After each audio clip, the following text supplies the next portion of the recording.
All right, Speaking Charlie, of what do we 6 have? to midnight, we're going to start with the guy that's somebody that has been brought up a lot when it comes to the Bears, somebody that I feel very strongly about, somebody that I'm very excited about, and that is the edge rusher out of Missouri, Aiden O'Connor's guy, Zion Young. I believe Field Yates had him. So does Mel. Yeah, they've had him. So this is a name that you're going to see pretty frequently connected to the Bears, and I think it's for really good reason. So we'll start with some of his strengths. Well, let's just start with some of the basic stuff. 6'6", 262. He's got a 33-inch arm length. We know how much Dennis Allen likes his big guys off the edge. He is every bit of that 6'6", 262. And, this is a guy who, yes, he is huge, and he plays huge. There's nothing more frustrating than a guy you watch who's, gigantic, and you're just like, where is this size? So his senior season, he had 6.5 sacks, 15 tackles for loss, and 38 tackles. I think he's got a really long, strong frame synced with really strong legs, and you can see him overpower guys like Caden Proctor, who is gigantic and very hard to move. And there are moments in that Alabama game where he just pushes him right back into the quarterback's lap. One thing that, and a lot of these are going to be buzzwords, but there are, I really do believe, a guy who plays with violence and intensity, you can see the guys who have that and the guys who don't. And he is a guy who plays with his hair on fire. I have him in the pissed off and angry helmet sticker. Yeah. He's a card carrying member of the pissed off and angry party. He's got inside-outside versatility, which I know is a little bit of a dirty word around here, but he's somebody that, again, when you're that big, you can be moved around the line of scrimmage a lot. And I think he's best when he's actually on the perimeter, but he's somebody that if you want to put him next to a Shamar Turner or next to a Montez Sweat, he's somebody who's going to, hold his anchor and be one of those kind of good penetrating guys up the middle. He sets the edge super hard. I think he's a really good run defender, and so much of being a good run defender is effort, right? You got to want it. You can be a great pass rusher who takes reps off, and we'll stumble into guys throughout this process who do that, but he's a willing run defender that combines length with leverage. I think one of the problems with a guy of his size and his length is they kind of get knocked off their spot a little bit, and you don't see that with him. I think he's a fast reactor, and he's quick to recognize the run versus the pass. So those are the good. The bad, teams will have to do their homework on him. He had a DWI arrest back in January, so that is definitely something that teams are going to have to take into account. Char's getting deep into the scouting. Is this a pattern of behavior? Yeah. Oh, yeah.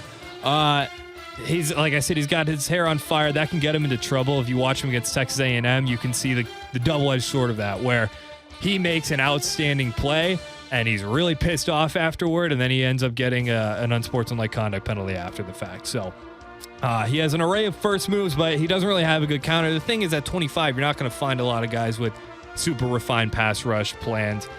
He's super high cut, so he doesn't have a ton of bend at the top of his rush, which you can see sometimes there are sacks that are left on the table because he doesn't have that sort of bend.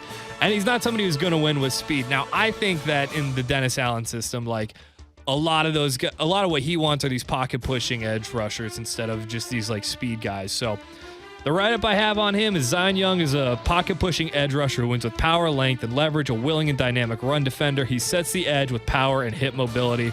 He brings an intensity and a level of violence to the field that likely explains why he has a C on his chest and is the one breaking them down pregame. KB, that stands for captain. Yeah. See that C on his chest, KB?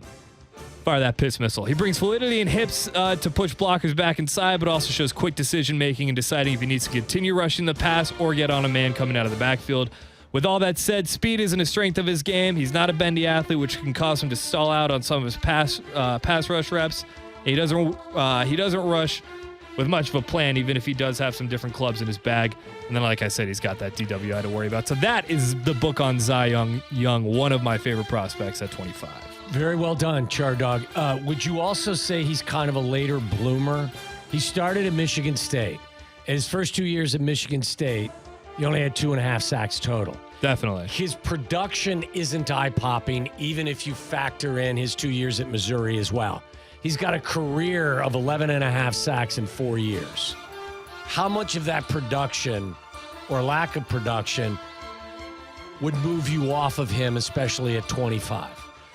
I think the production that we do see is real sacks. To me, it's not a whole lot of effort sacks, a lot of cleanup sacks. This is a guy who's making plays and winning off the edge against his man.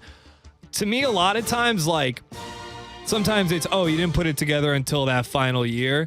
A lot of times, too, that means that a guy is on an upward trajectory. And I do think he's somebody who has room to grow because of that hand usage. I think, like, from the upward trajectory standpoint you're talking about there, I think a lot of Donovan Ezaraku from last year's draft. Kid from BC? BC. Who, really good player. What was his final? He had a pretty solid season with Dallas this year, too, if I'm remembering correctly. His production was really high because I believe he was the ACC Defensive Player of the Year, wasn't he? Senior year, yeah. Edge rusher University, Boston College. Thank you, sir. Harold Landry. Little light in the rear end, though, wasn't he? A little smaller. I think so. And with Zion Young, like, the length and size, you do see it. It's not a, like I said, it's not a he's really big, but it doesn't show up. He's huge and he uses all that length. And like when you see a guy his size walk a pass rusher back, it's hard to not get tantalized by that kind of thing. Ezaraku's 6'2", 248. Yeah. I mean, you could, he looked a little bit light. And guys like that make you a little bit nervous because then you wonder whether or not what's your snap count, what's the percentage of plays that you can be on the field for. Booker's a good example. Booker's a really good player, plays hard, plays fast. But by the time he's had 80% of the snaps late in the fourth quarter, he wears down. And if you're a good football team, you run the ball right at him. So that's where you have to have guys that are rotating in. And my guess is if you looked at the BC kid Ezaraku, yeah. If you looked at his snap count, I wonder how much the Cowboys kind of moved him in and out and how you keep him fresh and keeps your production up. I think that is kind of it would be an issue. The thing with Zion Young as well, he is on ESPN's draft board. He's listed as their 6th best edge. They've got David Bailey from Texas Tech ahead of him, Reuben Bain Jr., TJ Parker from Clemson, Keldrick Falk, Akeem Mesidor, and then Young. I got to tell you, Charlie, outside of Bain and Bailey, I liked him more than the 3 other guys that were ahead of him. I need to do sort of finalize these edge rusher rankings, but yeah, for me, I had Zion Young. I liked him more than Mesidor. I know Mesidor was like super productive and everybody really kind of likes what they see. He's on also tape. On the other side of a dynamic player. He is. I mean, we'll get to Mesidor probably one of these days, but like there are reasons I like Zion Young a lot more than him, and a big part of it is like I just see this guy who I ask, like, what's your superpower, right? And I think his superpower is just his level of force and violence that he brings off the edge.